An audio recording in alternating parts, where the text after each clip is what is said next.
Les amis, bonjour, ravi de vous retrouver pour la paracha de la semaine. Paracha de la semaine, paracha Vayeshev. Et cette année, c'est aussi Shabbat Chanukah. D'habitude, c'est la paracha de Miketz qui est lue dans les jours de Chanukah, mais cette année, avec l'année bissextile, on change un petit peu. Que ces quelques paroles de Torah, elles soient pour l'élévation de l'âme de toutes les personnes qui sont tombées le 7 octobre et tous nos Chayelim qui sont tombés, Bezrat Hashem, que Kadosh Baruch Hu venge leur sang, et Oula Avdil pour la guérison de tous les malades d'Israël et de toutes les personnes qui sont tombées en combat avec des blessures et les gens des attentats aussi, que Kadosh Baruch Hu leur donne une grande Refoua Shelema, et bien sûr que nos otages reviennent à la maison le plus vite possible. Alors, il faut savoir que cette semaine, on a la paracha Vayeshev qui va nous parler de Yosef Hatzadik qui va commencer le périple de la descente en Égypte avec la vente par ses frères. Mais en fait, aujourd'hui, on va parler de la fête de Chanukah, puisque la fête de Chanukah est à nos portes. Ce soir, si Dieu veut, Chag Sameach, on rentre dans la fête de Chanukah. On va parler de la force de la fête de Chanukah. Bien sûr, elle est toujours en rapport avec les parachiotes de la semaine. Yosef Hatzadik, c'est celui qui est le représentant de Tzion, puisqu'il est le Tzadik, et Tzion et Yavan, ce sont les mêmes lettres. Donc, on a un rapport particulier avec le fait que Yosef Hatzadik, c'est aussi le gardien de la Brit Mila, et que nos ennemis, les Yevanim, ont voulu annuler la Brit Mila au sein du peuple d'Israël, donc tout est lié. Et donc ils nous disent ici que Baruch Hashem arrive au jour saint de Chanukah. Et on sait que les jours saints de Chanukah, il est permis de travailler, de vaquer à nos occupations habituelles. Il faut savoir que ces jours, ils contiennent une force particulière pour dévoiler la lumière cachée qui s'appelle le Or HaGanuz, bien que ce soit des jours de Chol, bien que ce soit pas Yom Tov, ils contiennent une force extraordinaire. Dans le passage qu'on va lire, à l'Anissim, ce qu'ont instauré nos sages, il était défini par nos Chachamim d'ajouter dans la Hamida et dans le Birkat Hamazon le Nosar de Al-Anissim. Il est écrit là-bas: nous te remercions Hachem pour les merveilleux miracles que tu as fait à nos ancêtres à cette époque, en ce moment, à cette époque et en ce moment. Et après, il y a marqué au temps de Mattatiaou, fils de Yochanan Kohen Gadol. Donc, on va nous parler de Mattatiaou, celui qui a fait donc la guerre avec les Hashmonaïm contre l'empire grec. Et on va nous parler de son père, Yochanan Kohen Gadol. Nos sages nous demandent une question. Dans la Gemara de Brachot, qui était Yochanan Kohen Gadol? Alors, Yochanan Kohen Gadol, il était le grand prêtre qui a officié dans le Beth Amikdash pendant 80 ans. Mais à la fin de sa vie, il a remis en question toute sa croyance. Il a fini hérétique et est devenu un sadducéen. Les sadducéens, c'était quoi? C'était des sectes qui n'acceptaient pas toute la Torah. C'est-à-dire qu'ils n'acceptaient que la Torah écrite, mais pas la Torah orale, les sadducéens.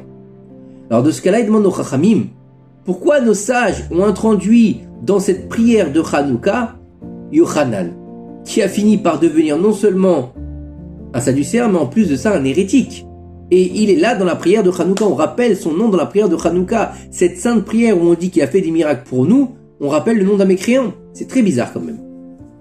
Alors, il faut savoir que le petit-fils du Baal Shem Tov, le Rav Barour de Mejibov, il nous explique dans son livre Botsina de Neura que quand un homme il veut faire teshuva sur une transgression, sa teshuva ne sera reçue que s'il a fait la réparation sur la faute en question. Yochanan est devenu sadducéen, car il a compris ainsi le verset. Car j'apparais sur le propriétaire de l'arche dans une nuée, suivant l'explication des sadducéens. C'est-à-dire que le feu qui devait être apporté pour faire l'offrande de l'encens devait être amené à l'extérieur du Saint des Saints. Et alors que nos sages nous disent que ce feu doit être amené à l'intérieur du Saint des Saints et non pas à l'extérieur. Et donc en fait, la réparation de Yochanan a été réalisée à l'époque des Hashmonaïm, qui furent les investigateurs du miracle de Chanukah.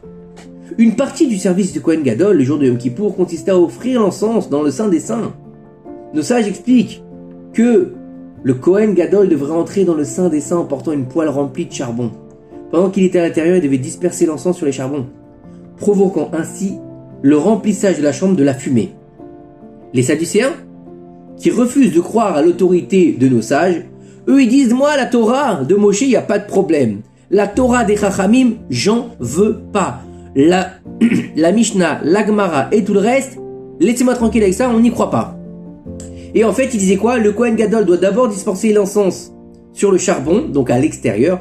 Donc au lieu de prendre le charbon et le mettre sur l'encens dans le Kodesh HaKodashim, il disait on va prendre le charbon dans la poêle et par-dessus on va mettre les encens, ça va brûler, ça va faire le nuage de fumée et une fois qu'on aura le nuage de fumée, on va rentrer dans le Kodesh HaKodashim. Chaque année, pendant près de 80 ans, chaque Yom Kippour, Yochanan Kohen Gadol a servi avec distinction et a suivi la halakha selon l'explication de nos sages. Puis à la fin de sa vie, à la grande surprise de tous, il a dévié du chemin et a provoqué que la fumée de l'encens s'élève en dehors du Saint des Saints. Vous imaginez le truc? Néanmoins, il faut savoir que cet homme-là, il est mort en tant que sadducéen et il n'a pas fait de teshuva. Nos sages, ils nous disent, mais les enfants, ils peuvent apporter le mérite à leurs parents décédés. Ils peuvent leur apporter le pardon et la teshuva pour leur transgression. Et même les faire entrer au Gan Eden. Yochanan a mérité, grâce aux bonnes actions de son fils Matatyahu, qui était un tzaddik, de recevoir le répit de son âme. Quelle était la réparation qu'il a fait Matatyahu pour faire entrer son père au Gan Eden et le faire annuler sa faute? Ils nous disent ici, dans la Gemara de Shabbat, si un commerçant a placé une lampe à l'extérieur du magasin et qu'elle a mis le feu à un chameau de passage chargé de lin, le commerçant est responsable car il a placé la lampe à l'extérieur de son domaine où il n'avait pas le droit de la placer. Rabbi Yehuda dit que par contre, si la bougie de Hanouka a été placée à l'extérieur du magasin et qu'il y a eu le feu, le commerçant est exempté. Le mot Hanouni, donc qui est dans ce verset, est l'anagramme du nom Yochanan, comme pour dire que la faute de Yochanan a été réparée. La faute de Yochanan qui a préparé le feu de dehors du Saint des Saints, comme un sadducéen, donc aux yeux de la cour céleste, il était responsable de sa faute. Et Rabbi Yehuda explique qu'il a été exempté de ce verdict sévère grâce au rôle de son fils Matatyahu, qui a joué dans l'établissement d'un commandement d'ordre rabbinique à l'extérieur, qui s'appelle l'allumage des bougies de Hanouka à l'extérieur pour le Pirsou Ménissa, c'est-à-dire pour la diffusion du miracle. De plus, il faut savoir que l'hérésie des Sadducéens n'intervient pas sur les rapports avec la Torah écrite, mais seulement avec les ordonnances de nos sages. L'ordonnance donc des Chachamim. Nous faisons pour l'allumage la bénédiction qui nous a sanctifiés par ses commandements et nous a ordonné d'allumer les lumières de Hanouka. Et nous trouvons aucune trace de ce commandement dans la Torah. Par contre, Hachem Yitbarach nous a ordonné de nous conformer aux ordonnances de nos sages. Comme il est écrit, selon la loi qu'ils t'enseigneront, selon la règle qu'ils t'indiqueront, tu accompliras. Ne t'écarte pas de ce qu'ils t'auront dit, ni à droite ni à gauche. C'est marqué dans le Sefer Devarim. Donc quand nos sages nous ordonnent de faire une mitzvah, c'est comme si c'était Akadosh Baruch Hu lui-même qui nous l'ordonnait. De ce qui précède, nous apprenons plusieurs enseignements. 1. L'allumage des bougies de Hanouka possède un pouvoir étonnant de Teshuvah, apportant la réparation même aux âmes défuntes qui ont besoin d'aide. Et une histoire il a racontée sur le Chosé de Lublin, un tzaddik qui possède une vision spirituelle sans limite. Une fois, un soir de Hanouka, son intendant lui a apporté une note avec une demande de bénédiction d'un célèbre rachat et informateur qui livrait ses frères aux autorités. En regardant la note, le Chosé de Lublin, qui était un tzaddik, il s'est exclamé « Oh, le nom de ce juif illumine tous les mondes célestes !» Ces chassidim, qui connaissaient bien cet homme, ont été stupéfaits de sa réaction et lui ont demandé une explication. Le Chosé leur a expliqué plus tard qu'au moment même où il tenait la note, le mécréant était en train d'allumer les bougies de Hanouka. Imaginez la force des bougies de Hanouka. Un homme récolte le bénéfice d'avoir élevé des enfants justes qui suivent les voies de la Torah. Même dans le monde à venir, ils peuvent devenir notre billet d'entrée au Gan Eden. C'est ça. Nos enfants, après notre mort, si c'est des tzadikim, ils peuvent devenir notre billet d'entrée au Gan Eden, VIP. Et troisièmement, il faut se conformer aux directives des tzadikim dans chaque génération. Il faut savoir qu'il est même dangereux de s'engager dans ses pensées contraires à nos sages. La Gemara raconte dans Baba Batra, Rabbi Yochanan a dit pendant son sermon, dans les temps à venir, Hachem apportera des diamants et des pierres précieuses de 30 coudées de hauteur et de 10 coudées de largeur, et les placera aux portes de Jérusalem. L'un des élèves présents avait des pensées contraires dans son esprit. Il a dit, Rabbi Yochanan, avec effronterie, même un diamant de la taille d'un petit œuf est inimaginable, alors comment pourrait-il avoir un diamant aussi énorme? Après un certain temps, L'étudiant voyageur en mer, au milieu de la mer, il vit des anges célestes manipuler d'énormes blocs de diamants et d'immenses pierres précieuses. Il demanda aux anges, « Mais dans quel but taillez-vous ces grandes pierres ?» Ils lui répondirent, « Ce sont les pierres qu'Hachem placera aux portes de Jérusalem dans les temps à venir. » À son retour, l'élève s'approcha de Rabbi Yochanan. Avec respect, il lui raconta ce qu'il avait vu pendant son voyage. Rabbi Yochanan lui dit, « Imbécile, tu ne m'as pas cru jusqu'à ce que tu vois de tes propres yeux. Donc tu te moques des paroles des sages. Rabbi Yochanan posa les yeux sur lui et le transforma en tados. Nous devons avoir une pleine foi dans les sages, dans les vrais tzadikim de notre génération, même si leur point de vue va à l'encontre de ce qui nous paraît logique. Avoir foi en Hachem et ses disciples de la Torah est une pierre angulaire du judaïsme. La croyance, la émouna, elle commence là où la logique s'arrête. On ne peut pas croire en Dieu si on est totalement logique. Qui est-ce qui va croire que la mer elle s'est ouverte dans la logique? C'est impossible. Qui est-ce qui va croire qu'il y a eu 10 plaies sur l'Égypte? C'est pas logique. Qui est-ce qui va croire que tout le peuple entier il a écouté les 10 commandements d'un seul coup? C'est pas logique. Comment est-ce qu'on peut comprendre que l'État d'Israël, entouré d'autant d'ennemis, il tient en place aujourd'hui? Comment est-ce que c'est pas logique? Comment est-ce qu'on peut dire à chaque fois qu'un missile il tombe en Israël, terrain vague? Quel terrain vague? Tant que ça, il y a des terrains vagues en Israël. C'est tout petit comme un département français, Israël. Allez à Tel Aviv, même une place de parking, vous la trouvez pas. Et le missile, il tombe dans un terrain vague. Comment c'est possible? C'est au-delà de la logique. La logique humaine est loin de la logique divine. Et c'est tout le point de Hanouka.